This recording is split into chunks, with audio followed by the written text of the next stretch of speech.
Do you want to know how you can log into your Torfaen Payroll account? If yes, then this video is for you.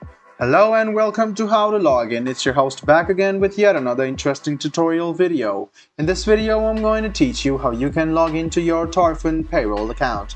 Go ahead and open any type of browser on your PC, go to the search bar to search for Torfaen Payroll Login, and then click on the first link which appears on your screen. It will take you to the official login portal of Torfaen County Borough, and you can see that you can log in using your payroll number or your username. So go ahead and write down your username or your payroll number on the first box and move to the second box to write down your password associated with your account. Check your password once, and then if it's correct, go ahead and click login.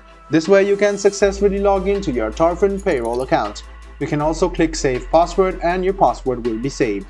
So guys, this is how you log into your Torfaen Payroll account. I hope this video was helpful for you.